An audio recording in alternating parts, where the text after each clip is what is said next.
చికెన్ని నీట్గా వాష్ చేసుకోవాలి. కొంచెం సాల్ట్ అది యాడ్ చేసి నీట్గా వాష్ చేసుకొని ఇలా స్టవ్ మీద పెట్టుకొని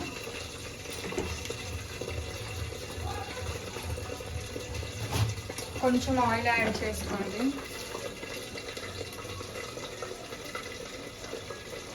కొంచెం ఆయిల్,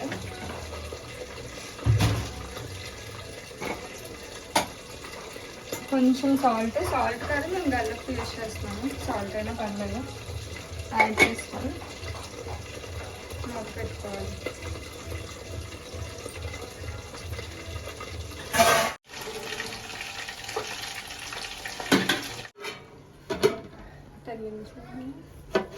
ఒక 10 మినిట్స్ తర్వాత మూత తీసి చూసుకుంటే ఇలా వస్తుంది మనకి. అసలు ఇలా ఏ వాటర్ అదేం యాడ్ చేయకూడదు, వాటర్ అదేం కూడా. ఇలా చికెన్లో వాటర్తోనే మనకు కుక్ అవుతుంది. ఇలా ఉంది కదా, ఇందులోకి మనం ఇప్పుడు మళ్ళీ మూత పెట్టుకున్నాము. దీనిలోకి మిర్చి, కరివేపాకు తెచ్చుకుందాం. స్పైసీ ఎక్కువ ఉండాలనుకుంటే ఎక్కువ మిర్చి యాడ్ చేసుకోవచ్చు. నేను 8 మిర్చి యాడ్ చేసుకుంటున్నాను. మూత తీసుకొని నేను ఇప్పుడు చెప్పాను కదా, మిర్చి అండ్ కరివేపాకు యాడ్ చేసుకుంటున్నాను.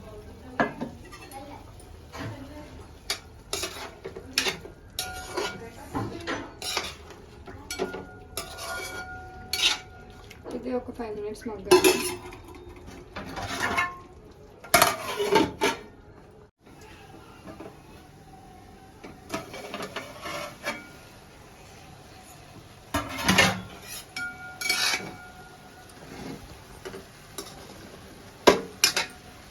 కొంచెం పెరుగు యాడ్ చేసుకోవాలి.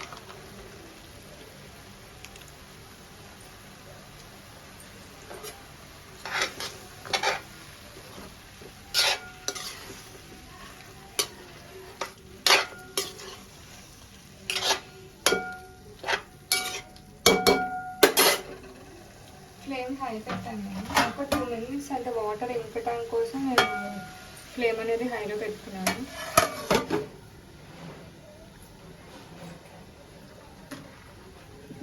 కారానికి తగ్గట్టుగా కొంచెం కారం యాడ్ చేసుకోండి, ఎందుకంటే ఆల్రెడీ మనం మిర్చి యాడ్ చేసుకున్నాం కాబట్టి.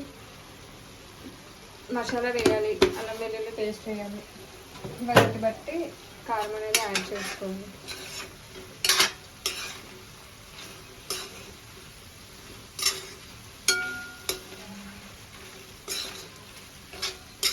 ఇది ఒక 2-3 మినిట్స్ తర్వాత మనం అల్లం వెల్లుల్లి పేస్ట్ అండ్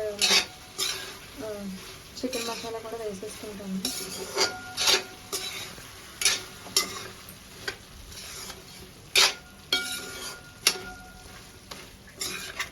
సాల్ట్ చూసుకోవాలి సరిపోయిందో లేదో.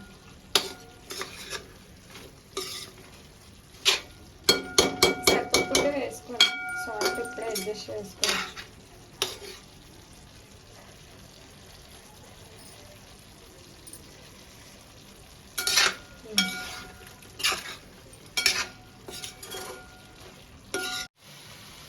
కొంచెం అల్లం వెల్లుల్లి పేస్ట్ వేసుకోవాలి. చాలా అంటే స్పైస్ ఎక్కువ కావాలంటే వేసుకోవచ్చు.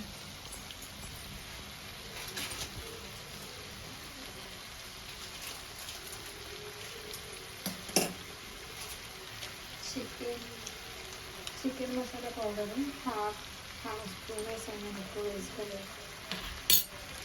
మీరు మిక్స్ చేసేది.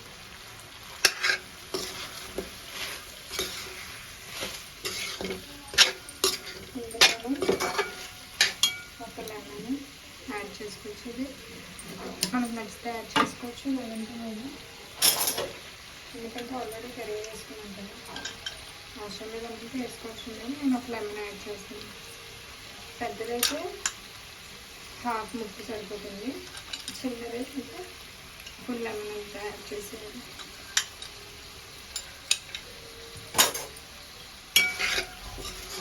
ఒక 5 మినిట్స్ తర్వాత ఆపేసుకోండి. మనకి రెడీ అయిపోయింది ఆల్మోస్ట్.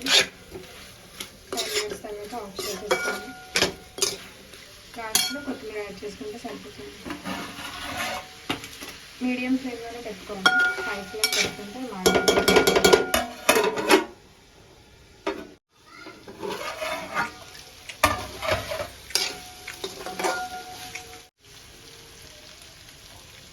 కర్రీ అయిపోయింది. స్టవ్ ఆఫ్ చేసుకోండి.